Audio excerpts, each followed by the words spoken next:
Welcome to Solo, the single person's guide to a remarkable life. Your host, a behavioral scientist and bachelor, talks to leading experts and successful singles about living solo and living well. Travel more, make things, sleep in when you want to. Here's the playbook for the person who is unapologetically unattached. Now, please welcome Dr. Peter McGraw. Welcome back. Thank you for the continued support. This conversation went long enough that I split it into two parts. I talked to a scientist who specializes in evolutionary psychology and a comic who has material about dating and mating from an evolutionary perspective. They present a primer on evolutionary psychology, and we have a far-ranging conversation covering topics from how the modern mind has not adapted to the invention of birth control, to why children may be viewed as parasites, to the puzzles that evolutionary psychology struggles to answer. We explored the tension between a solo lifestyle and our evolutionary motives and culture shaped by those ancestral desires. The conversation's a little messy, and so I want to highlight something important. Our evolutionary past suggests that humans as a group are guided by very real urges and preferences to procreate and find particular kinds of mates particularly appealing. Nevertheless, those explanations do a poor job of accounting for any one person's behavior and preferences. In other words, you may be an exception. Moreover, it's impossible to understand current behavior and preferences without noting the important role that culture plays in shaping desires and behavior. Said another way, although living a solo lifestyle and thriving was not the norm back in the day, today it can be because 1, procreation is not the only important thing in the modern age. 2, technology now allows people to live a solo remarkable life. And 3, you can have important connections to others beyond lifetime partnerships, what scientists call pair bonding. I hope you enjoyed the episode. Let's get started with part 1.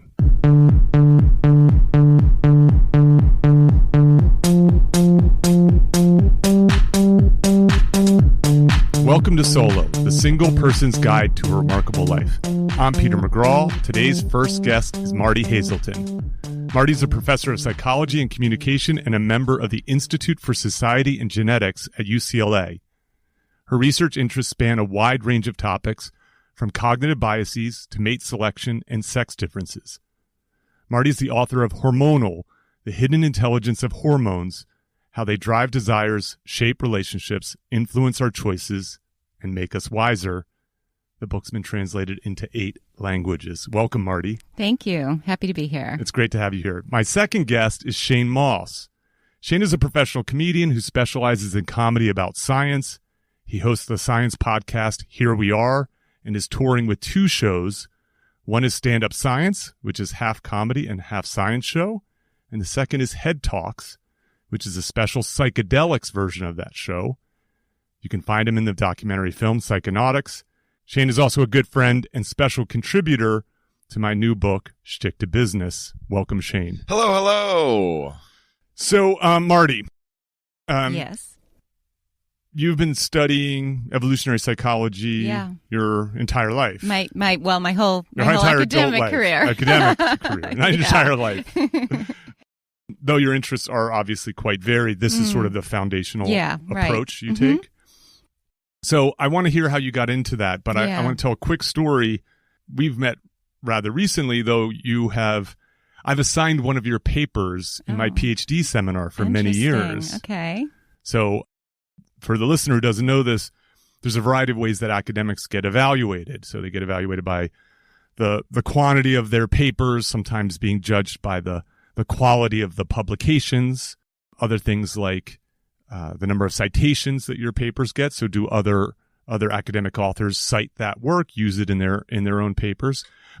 One of the ways that you get evaluated, at least in my department, is, are your papers being assigned in PhD seminars? So do they serve as some foundational knowledge for the field?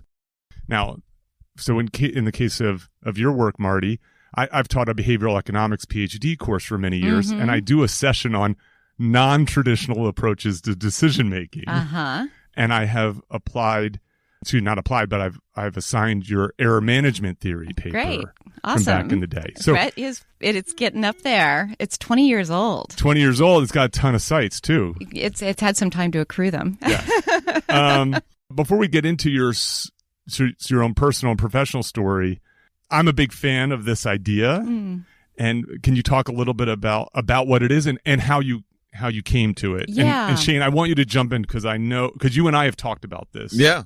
Offline. Mm-hmm. Yeah. So I had gone to work with my PhD mentor, David Buss, who studied mating and sexuality and was very well known for that work. This is at the University of Texas? He was at the University of Michigan at the time. That's where I started my PhD, and then he left for Texas, and I went along with him. I see. I needed my feet to not be blue anymore. Mm-hmm. It was a little cold for me in Ann Arbor.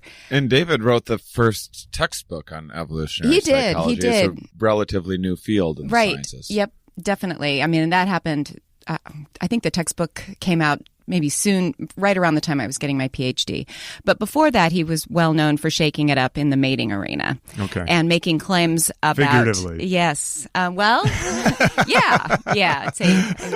And he was making claims about sex differences and, and how they might have evolved and how they might be universal. So do women more than men prefer a mate's earning capacity? And do men more than women prefer a mate's physical attractiveness? And those were some hypotheses that followed from some reasonable evolutionary logic, but it was super controversial and got him into a ton of hot water. So it was definitely something that everybody was talking about, and this was happening. That paper and its aftermath, happened for a number of years. But I walked into graduate school kind of in the middle of it all. And I thought, well, I just don't want anybody to think that I am doing derivative work, because he was so famous for that stuff. So I walked into his office one day and I said, I don't want to do anything that has to do with mating. And I tell this to my current PhD students, and they think that this is very funny because, of course, that is what I do. In the course of having that conversation with him, we decided that I would do something that was different, like, what is this thing that people can do where they can model the mental states of others, which is a capacity that is, if not limited to humans and a couple of other species. The ability to understand that another individual has a mental state that is potentially different from your own. I see. And so we got to talking about that, and we started to think about applications of that. And he brought to my attention the existence of a bias, which was a bias in representing a person's mental states. And it was that men have a tendency to overestimate women's sexual interest. And he said, your assignment is to go home and learn everything you can about that and come back with an explanation. Because if you can come up with an explanation for that, then I think that we might have some mileage in other areas. And that is exactly what I did. And error management theory came from that. And error management theory is not a theory about biases only limited to our mating psychology, but it is quite broad, and it's been applied across many domains in social psychology. But what I did was I went home and I thought it through, and I thought, well, why in the world would men overestimate? I said, why would they have this optimistic bias? And eventually, after quite a bit of thinking, the idea was that, well, it's sort of like your smoke detector. It can be wrong in one of two ways. It can overestimate or detect fires when they're not really present, or can underestimate and fail to detect fires that truly are present. And which of those directions do you want it to be erring toward? So engineers, when they're designing these things, they can adjust the settings, and they can set it so that your smoke detector goes off when you burn toast, which is probably what you want. You want it to err on the safe side. Or mulled wine in my basement. Well, you never let that go. That was in your kitchen. Somebody forgot about the mulled wine. No. Me and my ex were staying with Peter, and we got in late. And so, we let ourselves in or whatever, and we're being really quiet. My ex at the time wanted to make mulled wine and just, put it all together on the stove, and then it set off the smoke alarms at 1 in the morning or something. 2 in the morning. Like that, which especially for Peter, who goes to bed at 9.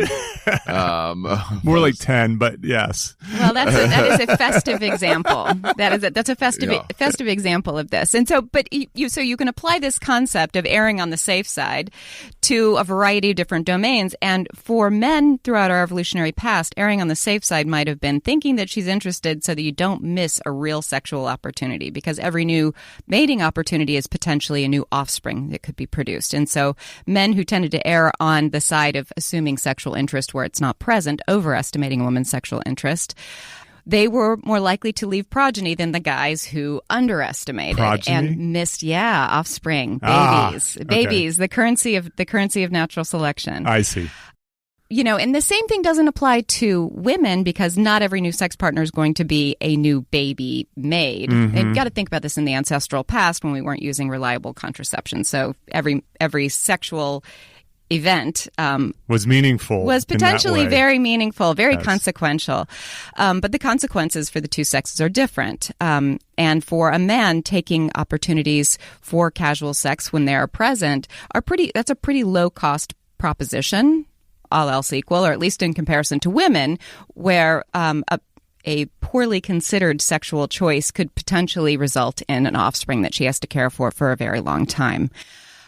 So for women assessing a partner's potential interest, that our thinking was, and this was the new hypothesis, so we already knew that men, or at least the evidence was that men overestimate women's sexual interest. So they're erring on the side of optimism. We thought that maybe women would be a little pessimistic about men's interest, but in particular about men's interest in forming a long-term relationship. I see. So instead of short-term, thinking about it long-term. Thinking about long-term and sort of trying to assess a man's interest in forming a long-term relationship, interest in commitment. We called it the commitment skepticism hypothesis. I see. And so in the course of developing that error management, so the idea is you manage the costs of errors. So do you overestimate or underestimate? You manage the cost of errors on the plus side if you're a man assessing a woman's sexual interest, and you err on the other side if you are a woman assessing a man's commitment interest. And so the direction of the bias, we can potentially model, predict, hypothesize from knowing something about the ancestral past and the kinds of problems that our ancestors faced. So that's where error management theory came from. Okay, so I want to step back because I think some listeners are familiar with these ideas because they have made their way into outside of academia, and they're a lot less controversial than they used to be, and so on. And so let's talk about this sort of asymmetry that exists there. So, and correct me anytime I say something wrong here. So if I understand you correctly, the sort of basis for the work that was being done in your laboratory at that time was that we have this ancestral past where the currency was have good, healthy babies. Yeah. And the reason for that is to pass your genes along. Yeah, or your genes simply were not passed along if you failed to do that. You became an evolutionary dead end. That's right, like I'm going to be. And so, me too, buddy. Yeah. Going out with a bang. I like that reframing. That's a good one. Yeah. It's like, it's not going to get any better than this, so let's just end it now. Yeah. So, we did it.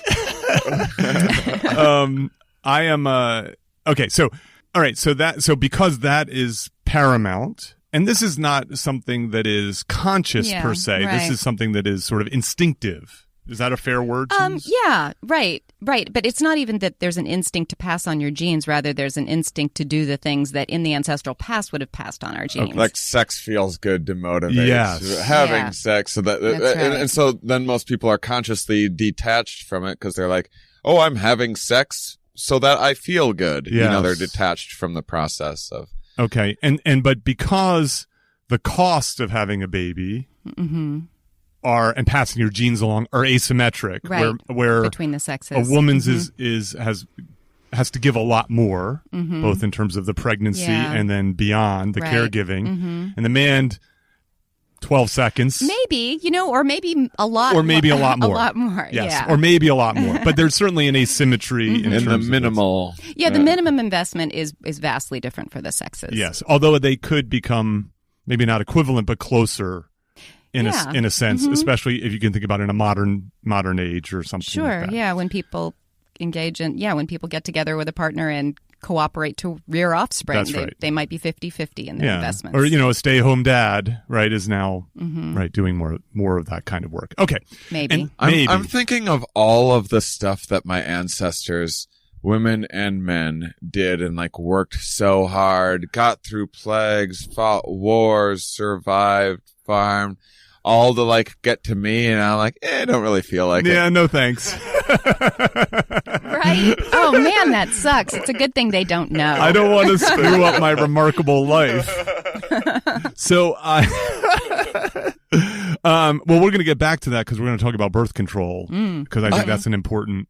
I also, I don't want to step on anything here, but something caught my attention when you said reliable, our ancestors' reliable contraception.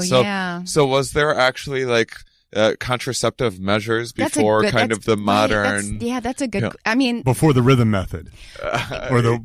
Yeah, I mean, or I just think people have been before... pulling out for a while. People have probably been masturbating for a long time. Those are two like somewhat... Chimps don't pull out. Chimps don't pull out. They haven't gotten the memo. That's funny. I don't think they do. But yeah, I mean but they masturbate, huh? So pulling out is just a little higher on the intellect. Wait, hold on. Let's not let a bunch of dudes who are pulling out think they're smart. Okay. That's true.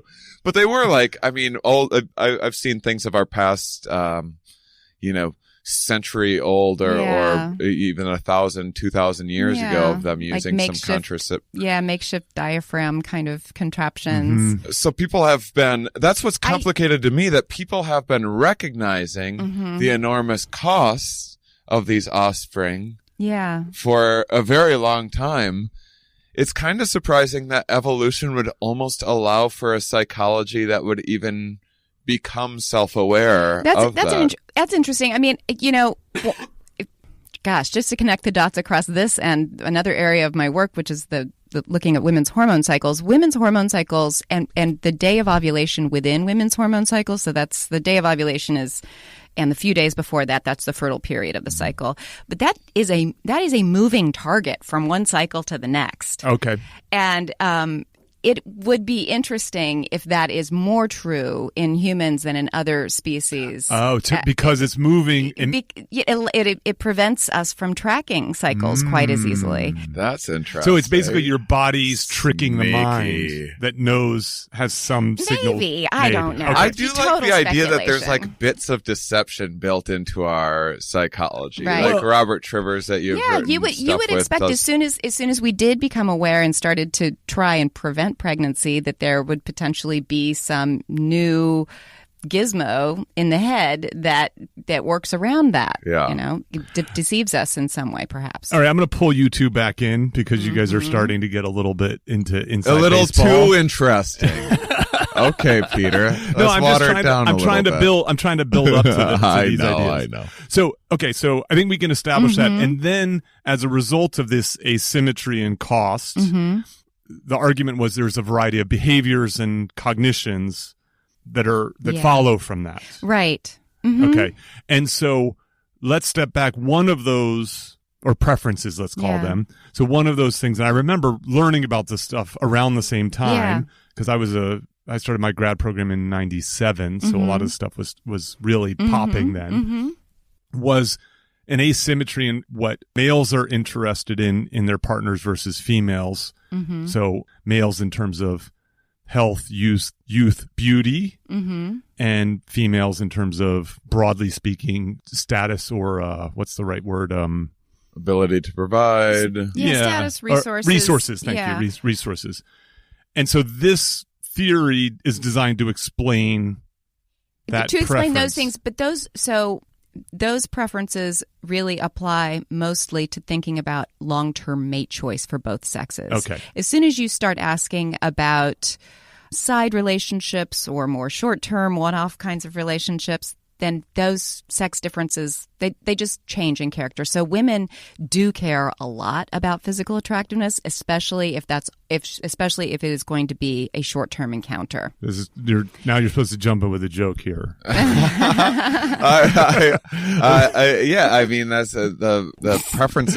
It's funny because it's almost kind of the opposite for males then, where there's like a lowering of standards if it's not going to lead to future costs of having to stick around and provide and everything else. So the flexibility around preferences based upon goals. It's contingent. It's contingent on what sort of a mate this is. And so if a woman is going to have a one-time sexual encounter with a man, he better offer something really good for her potential offspring. And if he is very attractive, then that suggests that he might have really solid underlying genes. Yes. So there's taking birds, which some bird species seem to kind of have similar kind of mating strategies as humans, where they have a lot of pair bonding and then there's like a bit of fooling around here and there. Yeah. And pair bonding is like coupling up.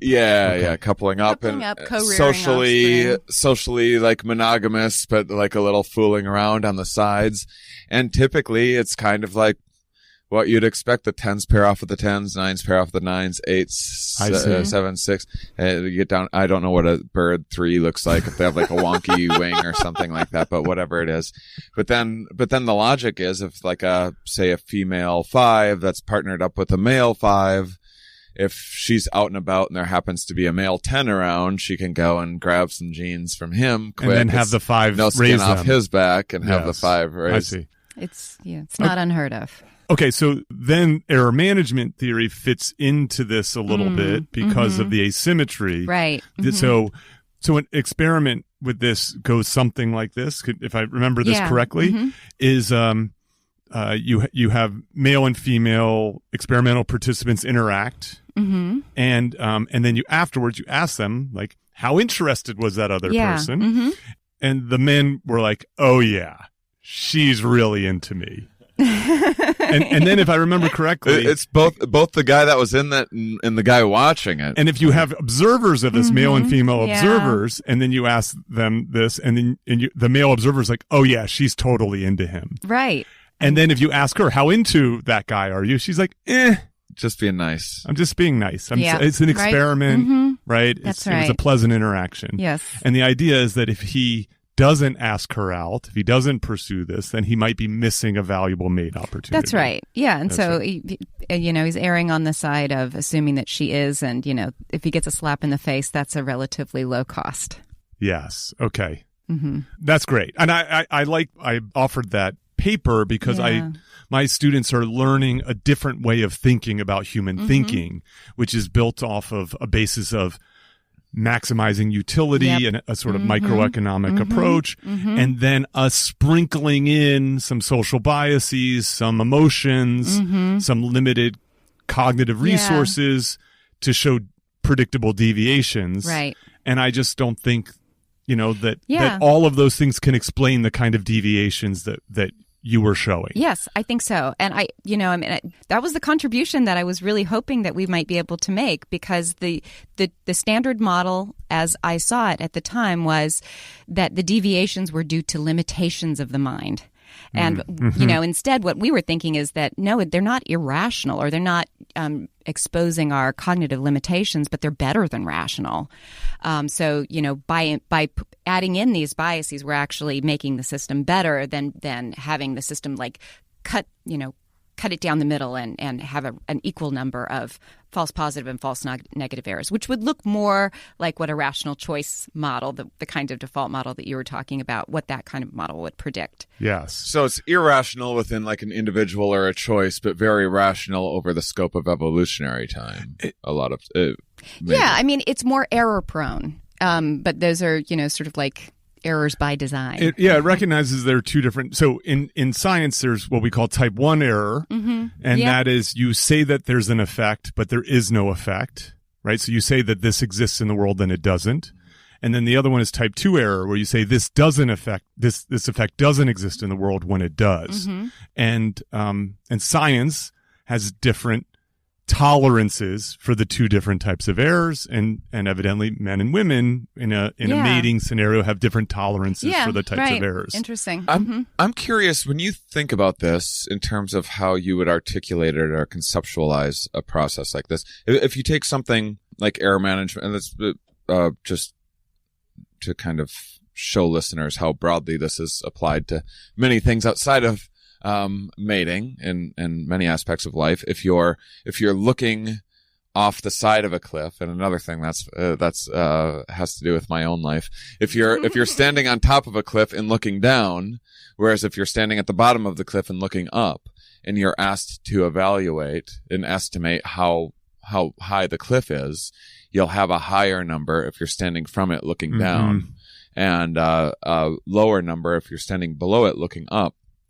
What I'm curious about is, would you call that self-deception, or would you call that just like a motivational bias, skewed, just a skewed bias or perception that has been favored over I think time? it's a motivational bias. Yes, because it would motivate a certain kind of action. So another example that I really like that's along these lines is that when you're hearing a noise, and there are experiments that are done with speakers on wires that demonstrate this.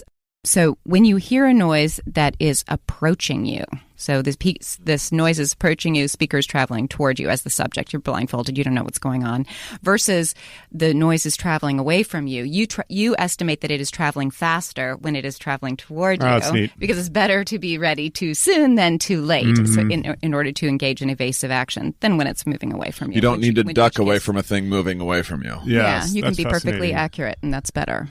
Now, what about something like, and I don't want to get too complicated here, but if you go back to your women being maybe skeptical of men's signs of commitment, and I think maybe haven't guys been shown to say "I love you" first more regularly in the relationship? Scrap that if you don't know. I'm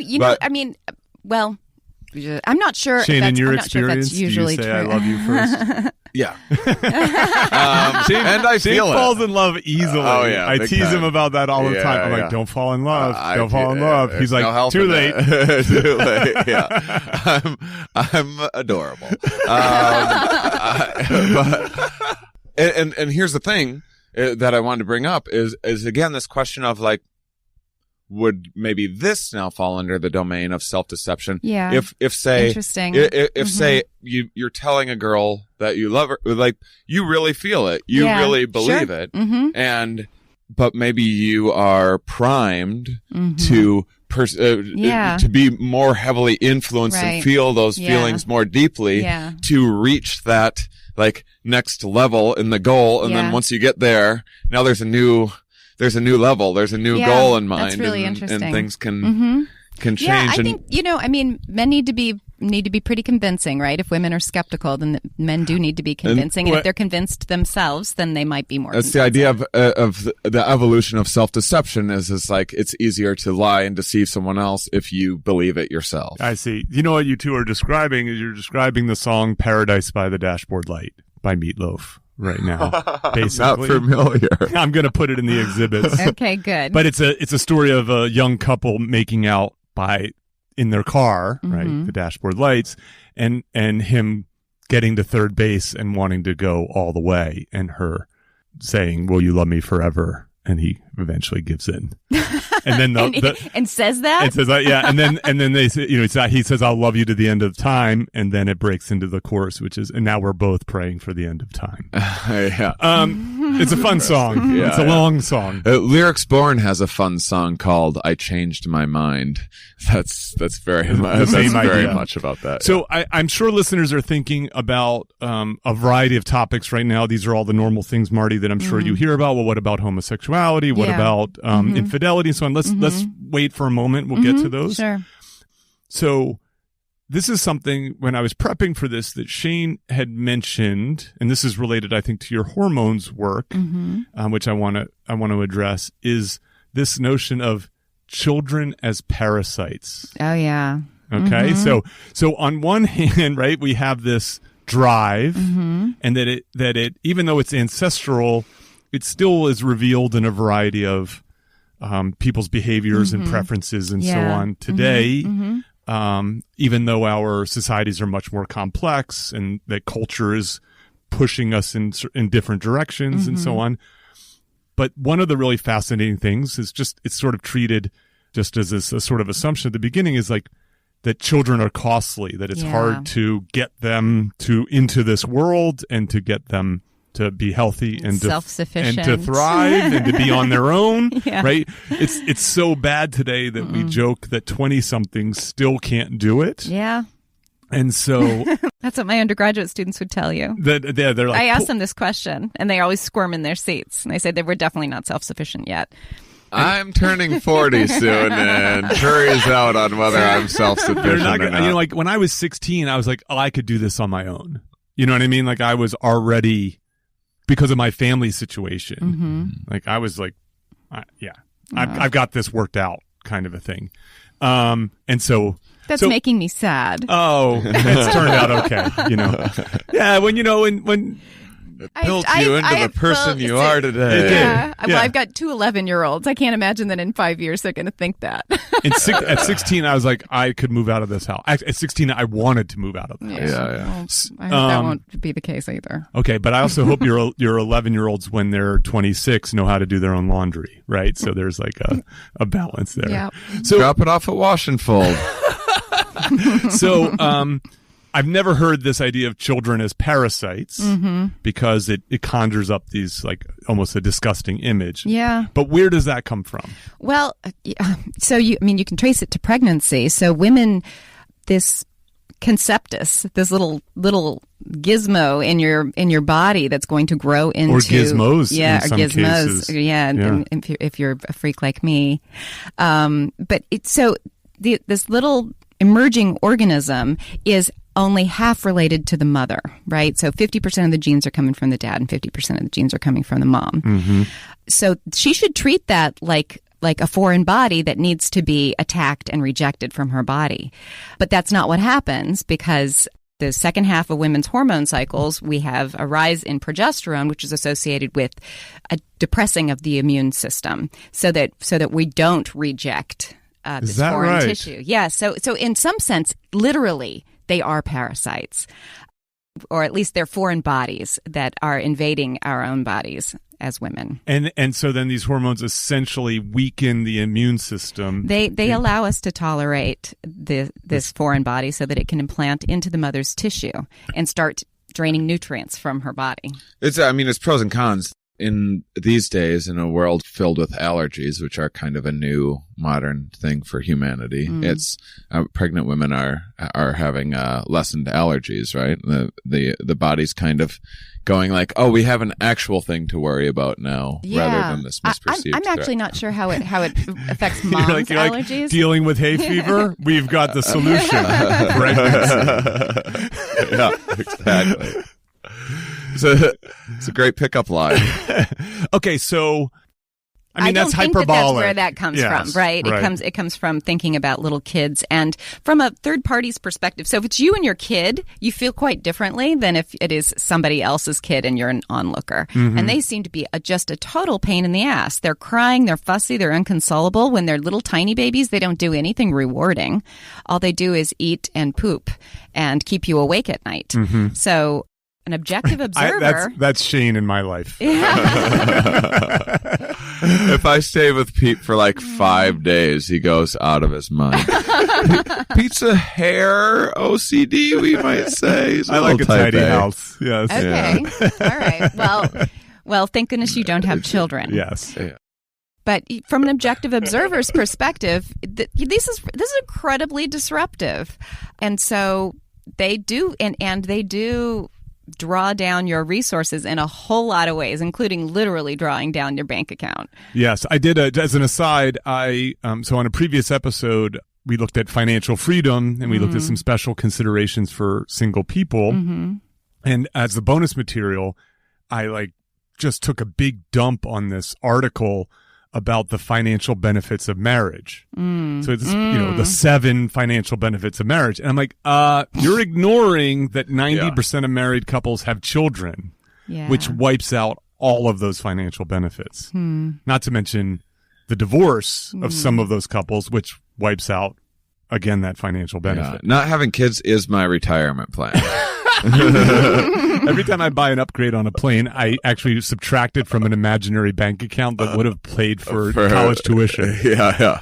And it gets you away from those snot-nosed kids in the back of the plane. It's doubly beneficial, yes. Now, I should say that I absolutely adore my children, and I think that they're wonderful, but part of the reason that I absolutely adore them, in addition to the fact that they are wonderful, is that I have been a variety of adaptations that evolved throughout our history, our species' long history, a variety of adaptations that are for rearing children, taking care of them, loving them so that you do that, have clicked in. Yes. And once that happens, then you fall in love with your kids in the same way that you can potentially, it's parallel to the ways that in which you fall in love with a mate. And so you can, or heavy drug for use, a little while.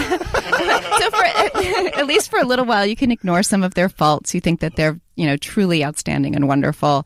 We may be even more biased in the case of our kids because we can fall out of love with our mates. We don't tend to easily fall out of love with our kids. Yes, that's right. I have a good friend. He's a listener of this podcast. I'm not going to name his name, but he probably will know him when I talk about this. So he has 2 kids. They're around the same age. Maybe they're like 12, 14-ish. And he's like, my kids are great. Like, he just loves his kids so much. And the kids I've met the kids, and they're smart, and they're just lovely people. They're just thriving. And I'm like, how's it going with your wife? And he's like, oh my God, I love my wife so much. Like, like they are just, it's like, it's a hard, that group of 4, it's a difficult road because being a family is, I think, difficult to do resource wise and so on. But I'm just so happy for him because he has the 1-2 where the kids, that's amazing. The kids are thriving, and it hasn't come at the cost of their partnership. And I think that's great. So maybe I should mention his name, but I won't. So you don't have to answer this question if you don't want to, Martie. But is it weird to study this stuff and then live it, right? To study, you'd be like, oh, my hormones are doing this to me that allow me to. Yeah. It's not weird. I mean, I think that I've gotten a number of insights because I actually am living it. It's easy. I see. And so initially the insight to look at how women's mating psychology changes across their hormone cycle. So is it the case? So in non-human species, there's a special phase of sexuality that gets turned on during the high fertility window of the cycle that's called estrus, right? And so this is when primates get big genital swellings that you can see on the animal planet if you dare to, the fragrant scent trail that rodents will leave behind to attract male rodents to their, so hamsters is a classic case, attract male hamsters to their burrow, and that they'll actually even have sex in the first place. A lot of species will not have sex outside of this fertile window. So is there some parallel to that in the human species? And people thought that was not the case because humans have sex all the time. So it's not limited to the fertile window. Humans will have sex, before they are having fertile cycles, early in their young years, after cycles have ceased, during pregnancy, early in the postpartum period when pregnancy it's impossible to start a new pregnancy quite yet, and so on. It's actually amazing we don't have more sex. It is actually, I say humans have sex all the time, and that's a bit of a joke because we don't really have sex all the time. I mean, maybe we go through our phases with our partners, but we do have sex. It's not limited to the fertile period. Yes. And so people thought as a result of that humans were different from all other species. And, the hormones we have, they control other things, but they don't have anything to do with our sexuality. So basically humans are like, we're special. We're special. Humans, we're special. And you can find, so here's the phrase that gets used in scientific papers. Humans had been emancipated from hormonal control.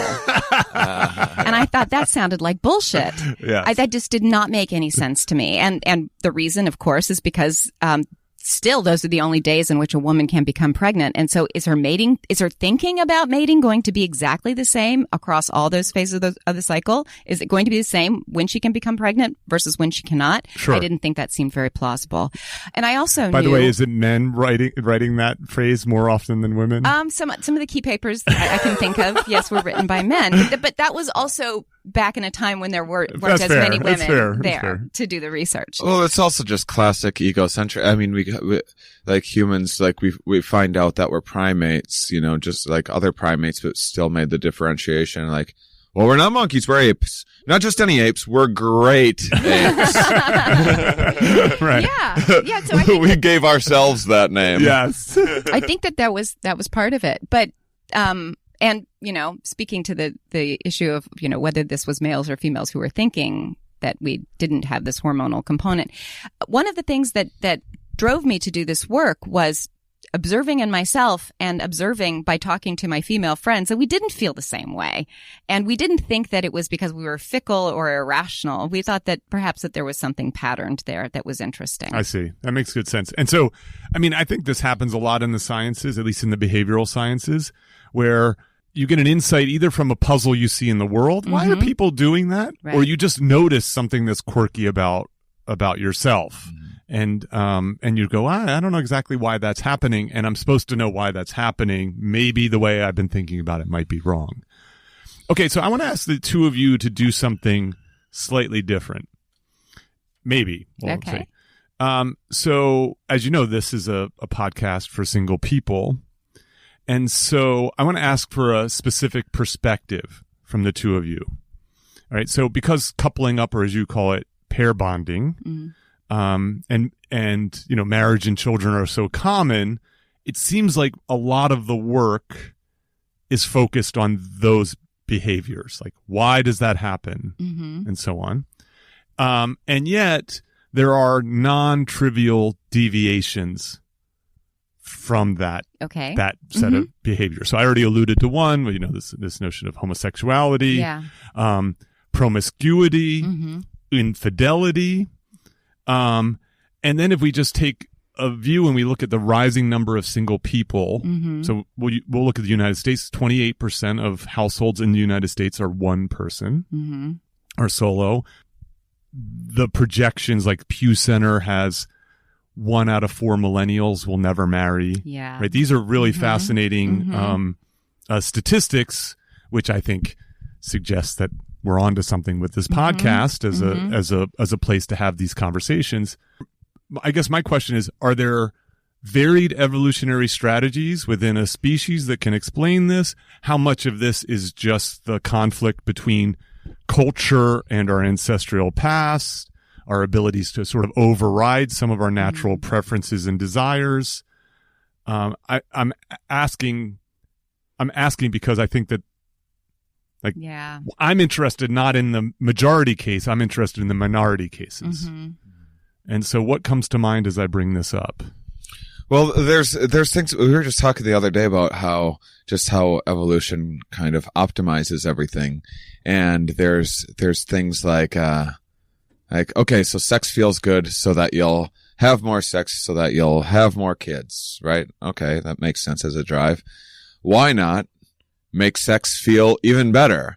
Most people are like, well, how much better could it feel? I can tell you a lot better. Like, you know, there's good nights, bad nights. There's, people have sex on drugs sometimes that heighten the experience, or take doctor prescribed Viagra or what have you. You know, there's, I've even heard like there's some asymmetry between self-stimulated sex and partner sex in terms of self-reported pleasure and so on. I haven't read the paper though. But that's the idea, is like, why in the world? And I mean, my understanding is we don't know exactly the answer to that, but there must have been some costs if everyone's just having crazy sex all the time. You know, there's so many other things that we need to do in life in terms of survival and raising the kids that we are producing, and diseases that can be caught from being overly promiscuous. And so, couple that with, so evolution carving out kind of this, perception of like recognizing that these things are really costly. Children are really costly. There's aspects of pair bonding that can be costly. And then you couple with that with something that evolution never saw coming, which is reliable birth control. Yeah. And maybe it was the case through our evolutionary history that all sorts of people like dreamed of living the single life and having all sorts of adventures and what is it? Choice in the living matter. a remarkable life or whatever, but you're still gonna have sex once in a while, and then you're gonna have, now you got this responsibility and everything else. Yeah. And, for people in traditional societies, non-industrial societies, then, you know, the kids are they're part of what makes the family work. They're part of what feeds everybody. So you actually need kids in order to sustain yourself. You know, you need them to help with the livestock or help with the hunting and the gathering. And so kids, you know, they didn't just hang out and watch video games or play video games rather. They actually served a function in terms of their labor. And they still, yeah, as you say, they still do in some societies. Absolutely. That's right. I was talking with Sophia Rockland, who had been touring with me on my Head Talks show. She's in Peru right now. She studies these Shipibo people down there. And I was just kind of curious. We're driving one day and some, you know, correctional van or whatever drove by. And I was just thinking about it. And I was like, what's like the discipline and policing and stuff like in those cultures down there? And she's like, kids don't have like time out or anything. They're not treated, they're not served like different foods. There's not baby food and stuff. They're just like a part of the community. And then they're very early on brought out on hunts and things like that and shown how Treated to like basket weave and everything else. And so it's like instilled in them the big cost of like going and, you know, things that kids these days don't really like, you know, vandalism or something like that. You can't really appreciate the true cost because you don't own a house yourself. It's another 10 years before you're going to have to be responsible for that and really comprehend what that means when some jerk comes by and eggs your house or whatever, you know, and where there's just not that same kind of behavior. Not that there isn't, they still have like kind of laws and things like that, but it seems different. There's no juvie. And that's also not that the groups, the pre-industrial groups that still exist today, they also might be very, very different than the ancestors that we came from. And the reason why they're still pre-industrial is because of whatever constraints that they had in terms of like being able to make things agricultural in the first place might have influenced their lives and behavior more than, so it's not necessarily the clearest picture of like, it's not necessarily a time machine to look at some hunter-gatherer group and make a inference like, well, must be what our ancestors looked like. But we do know that we are enabled to have a lot more freedom from worry about where our next meal is going to come from. Indeed. Whereas people live much closer to the margin in these traditional societies today, and we presume was the case throughout our evolutionary history.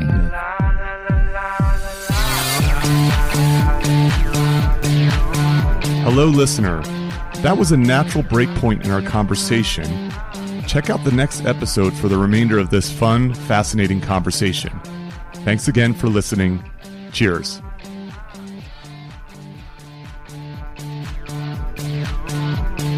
Thank you for listening to Solo, the single person's guide to a remarkable life.